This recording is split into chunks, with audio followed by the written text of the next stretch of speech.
Assalamualaikum warahmatullahi wabarakatuh.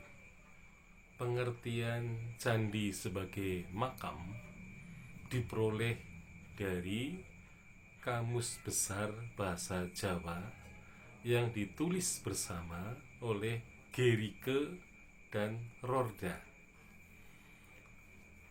Jadi menurut mereka candi adalah stana, yaitu makam.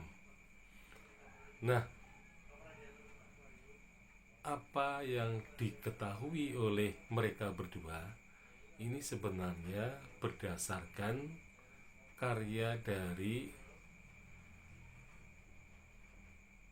Winter. Jadi Winter ini adalah seorang ahli bahasa Jawa yang diperintahkan oleh pemerintah kolonial bersama dengan Wilkins untuk menyusun kamus bahasa Jawa. Tetapi tugas mereka itu rupa-rupanya tidak bisa diselesaikan. Nah, sehingga di kemudian hari tugas itu diteruskan oleh Gerike dan Rorda. Nah, perlu diketahui bahwa Winter adalah seorang ahli bahasa atau juru bahasa yang diperbantukan kepada Keraton Surakarta, yang di kemudian hari Winter ini akan bekerja sama dengan Ronggowarsito. Nah, sehingga nanti akan lahir ya Kamus Kawi Jawa. Jadi Kamus Kawi Jawa kelihatannya merupakan hasil lain dari yang ditargetkan, yaitu menyusun kamus bahasa Jawa. Jadi pada tahun 1844 tugas mereka itu tidak bisa diselesaikan dan kemudian dilanjutkan oleh Gerike dan Rorda. Nah, kemudian baru pada tahun 1847 Kamus Besar Bahasa Jawa karya bersama Gerike dan Rorda ini diterbitkan.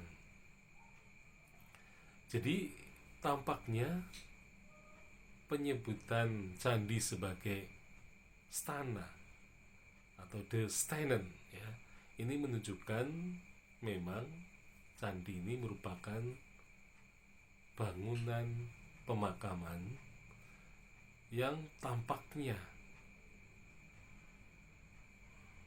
Profesor Fett itu tidak hanya dipengaruhi oleh hasil penelitian dari Brumun, tetapi juga dia mendapat semacam tambahan gitu ya, sumber yang menyatakan bahwa candi adalah tempat pemakaman, yaitu stana atau stanen, the stanen.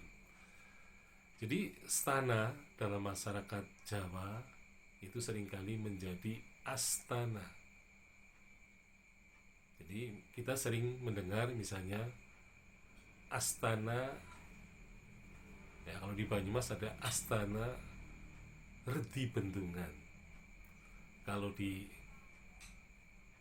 Yogyakarta ada astana Imogiri ya. Jadi nama bangunan pemakaman itu disebut astana.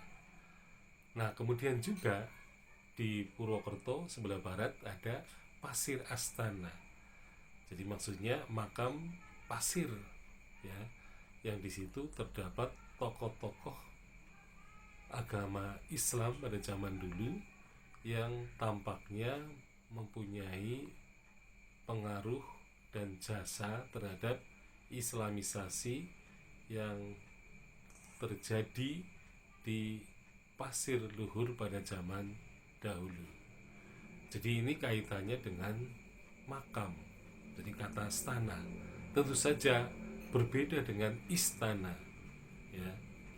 Jadi kata stana Ini berasal dari bahasa Jawa kuno, ya, stana, ya, kemudian menjadi astana dalam bahasa Jawa, dan rupanya kata stana ini berasal dari kata stan, ya, yang berarti suatu tempat. Jadi kalau kita melihat, ya, bahwa pada zaman dulu, ya, mungkin nama seperti Pakistan, ya, itu karena ada kata stan, ya. Jadi itu berasal dari bahasa Sanskerta, ya, yang masih tersisa nama-nama yang mengandung unsur stan, Turkistan, Uzbekistan, dan sebagainya. Jadi nama-nama ini menggunakan bahasa Sanskerta yang di dalam masyarakat Jawa, kemudian dari kata stan, ya, atau stana, kemudian menjadi astana. Nah, sehingga kemungkinan besar Fred mengatakan candi sebagai pemakaman karena dipengaruhi oleh kamus Gericke dan Roda. Sekian, assalamualaikum warahmatullahi wabarakatuh.